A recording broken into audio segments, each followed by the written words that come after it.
రెండు విధాలుగా ఉంది. ఒకటి చూసుకుంటే కాల్మని, ఇప్పుడు బాధితులే కాల్మని కేసుకు గురయ్యేటట్టున్నారు. దీంట్లో అసలు విచారణ మొదలు పెడితే మీకు ఆ లక్షల లక్షల డబ్బులు ఎక్కడి నుంచి వచ్చింది?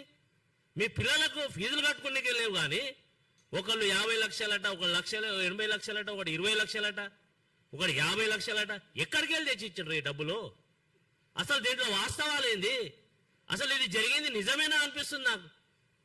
బాధితులు ఒక్కడొచ్చి ముందర మాట్లాడరు. మరి దీంట్లో అనవసరమైన వ్యక్తులు మంగ్లీ లాగిరు. వాళ్ళే అంటుండ్రు పాపం బాధితులు. మంగ్లీ దయ వల్ల కనీసం మా కేసు మరుగున పడ్డది, కొంచెం బయటికి వచ్చిందని. దీంట్లో మొదటగా బాలాజీ అనేటోడు దీనికి సూత్రధారి. వాడి దగ్గర పనిచేసిన మధు వేరే పెట్టుకొని వాడు మోసం చేయడం స్టార్ట్ చేస్తే ఇద్దరికి పడక ఇది బయటికి వచ్చింది.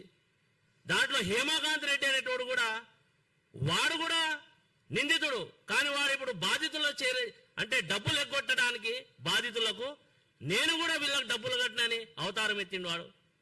మరి దీనికి అంతటికీ ఏం జరుగుతుందో అని చెప్పేసి మాలాంటి చదువుకున్న వాళ్ళు, సంఘాల నేతలు మనం ఫీల్డ్లో పోయి ఎంతమంది బాధితులు ఉన్నారు, ఎంతమంది నిజంగా డబ్బులు కట్టారా లేదా అవి మనం ఎంక్వైరీ చేయాలి. కానీ పోయి మంగ్లీకి ఆపర్చునిటీ ఇవ్వద్దు.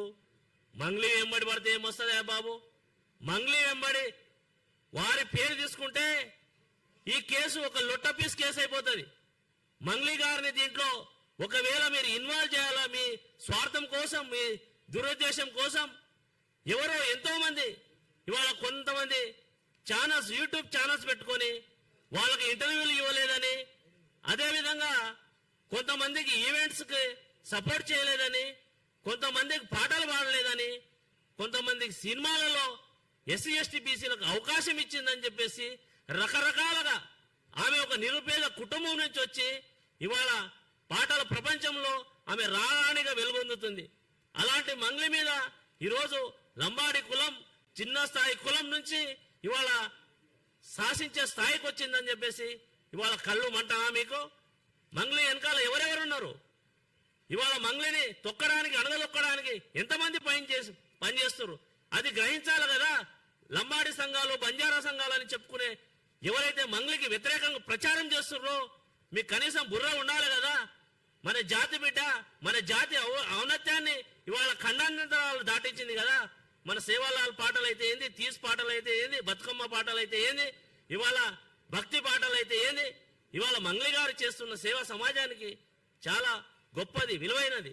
అలాంటి మంగ్లీ గారి మీద అసత్య ఆరోపణలు చేసి ఇవాళ చలిమంటలు కాచుకుంటాం, గుడ్డు మీద ఈకలు పీకుతాం అంటే ఇది ఎంత హాస్యాస్పదమో ఇవాళ సమాజం అర్థం చేసుకోవాలా. మీ చేష్టలు చూసి ఇవాళ సమాజం నవ్వుకుంటుంది. వీళ్ళు చదువుకునే వాళ్ళేనా?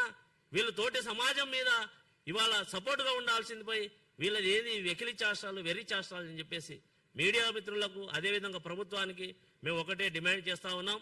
చాలా మంది చాలా రకాలుగా కన్ఫ్యూజన్ చేస్తూ ఉన్నారు. కాబట్టి డీసీపీ గారు మొదట్లోనే ఎంక్వైరీ చేసి దీంట్లో మంగ్లీ గారి పాత్ర లేదని తేల్చిన తర్వాత కూడా మళ్ళా మీరు రకరకాలుగా మీరు కుహన మేధావులతోటి కుయుక్తులు పన్ని మీరు ఆమెను ఇవాళ అవహేళన చేస్తాం, అపహాస్యం చేస్తామంటే మేము సంఘాలుగా ఊరుకోమని చెప్పేసి హెచ్చరిస్తా ఉన్నాం.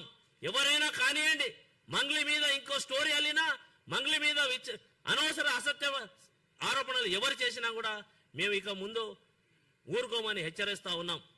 థ్యాంక్ యూ మిత్రులారా. వెంకట గారు మాట్లాడాలని కోరుతున్నాం. మీడియా మిత్రులకు నమస్కారం.